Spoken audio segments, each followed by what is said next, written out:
Esta próxima jornada electoral pone de manifiesto muchas cosas. Imagínese usted, serán 162.896 casillas electorales las que se instalarán a lo largo y ancho de todo el territorio nacional, atendidas por 1.464.903 ciudadanos y ciudadanas. Seremos, escúchenlo bien, 93.676.029 electores. Cada uno está llamado a ejercer el derecho y el deber de elegir a nuestras autoridades civiles, así como sus proyectos y plataformas. Nuestro voto es una decisión seria y delicada. Sin duda tendrá serias consecuencias para el futuro, para usted, su familia y las generaciones venideras. Es necesario prepararse y votar lo más responsablemente posible. Háblenos un poco de la jornada electoral también como un momento educativo. Lo escuchamos con atención.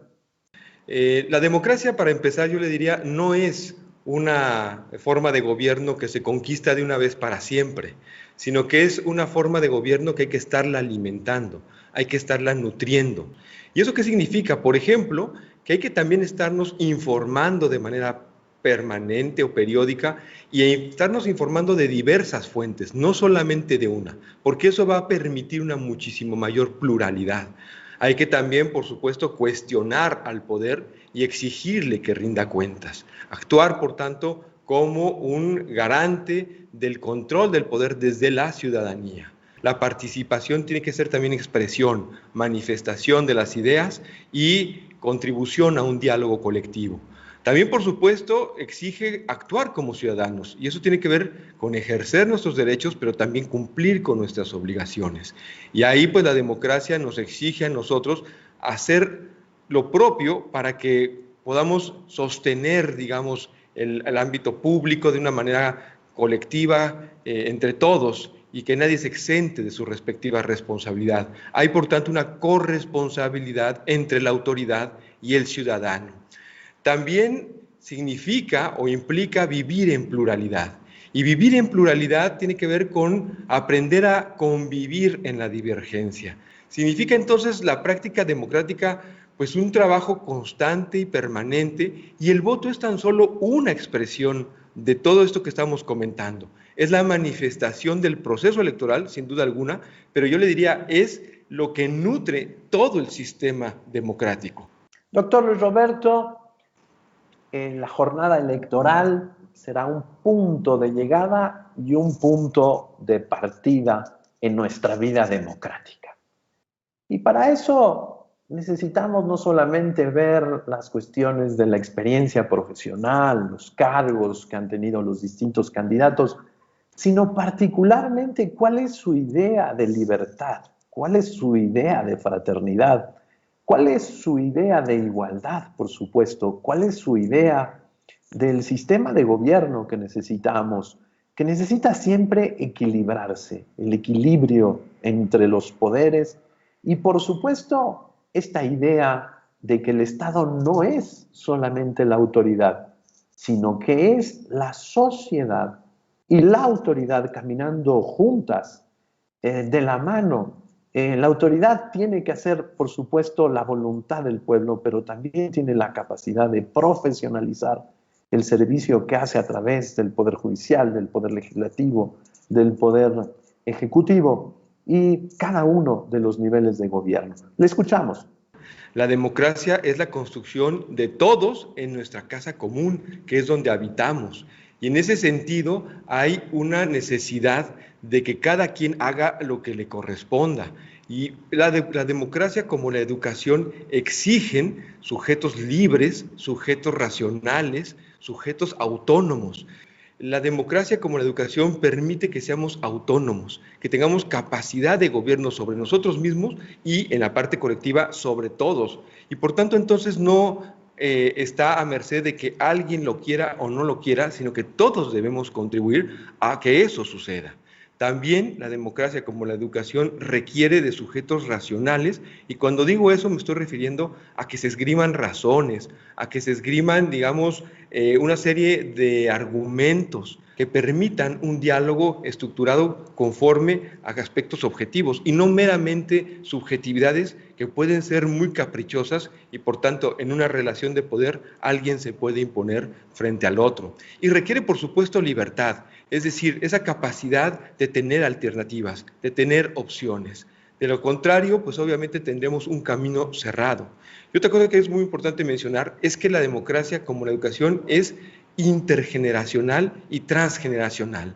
Las instituciones fuertes, la posibilidad del derecho al voto, la prensa libre y todos los componentes de una democracia no son solamente algo que surge como generación espontánea, sino que es producto de una herencia de luchas, de un esfuerzo colectivo de generaciones que ya no están y que nos han heredado, digamos, esta preciosa situación y que a nosotros nos corresponde aquilatarlos, protegerlos, fortalecerlos y heredarlas a las siguientes generaciones. Quisiera pasar a un tercer bloque, doctor Luis Roberto.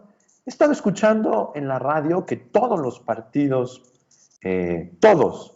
están sacando spots que dicen que esta jornada electoral se va a decidir como si estuviéramos en una bifurcación, en una grande Y.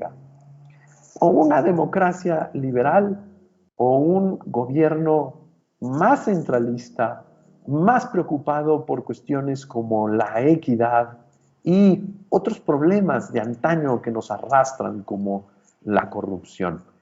¿Cuál es su parecer? ¿Sí estamos en esta bifurcación? Sí, me parece que sí. La respuesta es sí y daría argumentos para dar cuenta del por qué afirmo esto. Hace rato mencionaba yo que todas las democracias no son, digamos, un punto de llegada último y único, sino que hay que estarlas alimentando. Pero las democracias tienen un conjunto de características muy importantes sin las cuales no podríamos pensarlas. Y en particular estoy hablando de las democracias liberales. Las democracias liberales, que son, digamos, las democracias que han sido las más exitosas y han permitido una mayor convivencia pacífica, ordenada, etcétera, entre los seres humanos. Primero diría yo, en cualquier democracia liberal hay un respeto irrestricto a los derechos y a las libertades. Eso es fundamental. Si estas libertades de expresión, de manifestación de las ideas no se respeta, pues obviamente estamos en un problema serio en el que el individuo no tiene esa capacidad de dar a conocer lo que piensa. Por otro lado, una democracia liberal, entre más posibilite la pluralidad, pues más fuerte es.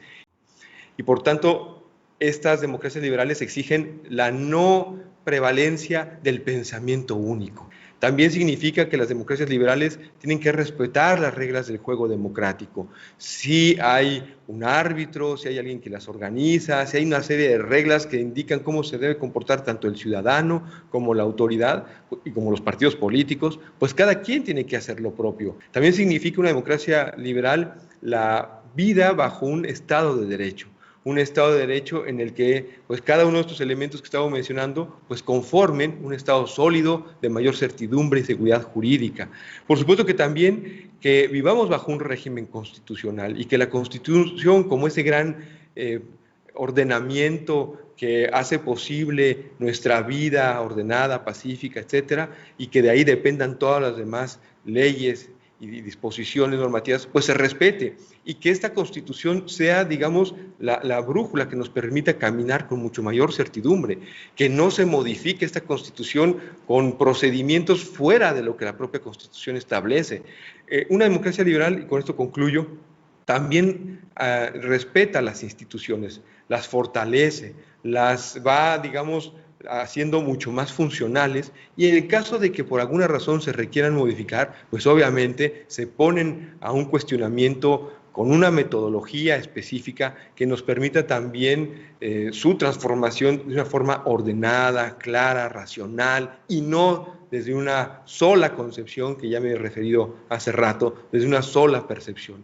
Doctor Luis Roberto, le agradecería nos ayudara con algunas recomendaciones para el voto de este 6 de junio, este domingo tan importante. Claro que sí, padre. En la parte más sustantiva, pues otra vez pensar en la parte de lo que es uno como ciudadano y saber y entender claramente que nuestro destino nos pertenece a nosotros y que nosotros somos los artífices de nuestro futuro. No depende el futuro de otros, sino más que de uno mismo, y uno tiene que hacer lo propio. Y en lo colectivo, pues cada quien haciendo lo suyo, habremos de reconfigurar una nueva correlación de fuerzas políticas, etcétera, la que sea, ¿no? La que vaya a ser, y bajo esa correlación de fuerzas vamos a vivir en los siguientes 3 o 6 años, y por tanto, pues yo debo de entender que soy partícipe y corresponsable de ese momento tan importante. Y como usted decía, ya en el momento, pues entender que está uno a solas en la casilla, en una mampara, en un conjunto de disposiciones físicas que le permite estar en privacidad, y por tanto uno puede ejercer el voto a solas, sin que haya presiones, sin que nadie lo esté coaccionando, ni limitando, ni criticando. Usted tiene que ejercer ahí su voto y depositarla en la urna, y no pasa nada. Al contrario, yo diría, es una fiesta democrática. Quisiera concluir, padre, porque me pareció muy atinado el tema que nos convocó en este engarzamiento entre la educación y la democracia, y yo diría, y con esto concluiría, en una frase de Fernando Savater, que yo diría, en lugar de decir filosofía, pensemos democracia y educación, y creo que se adapta mucho a lo que corresponde al momento que estamos viviendo. Dice Fernando Savater de la filosofía, y yo lo diría también de la democracia y de la educación, lo siguiente: la filosofía, es decir, la democracia, la educación, no es revelación hecha por quien lo sabe todo al ignorante, sino el diálogo entre iguales que se hacen cómplices en su mutuo sometimiento a la fuerza de la razón y no a la razón de la fuerza.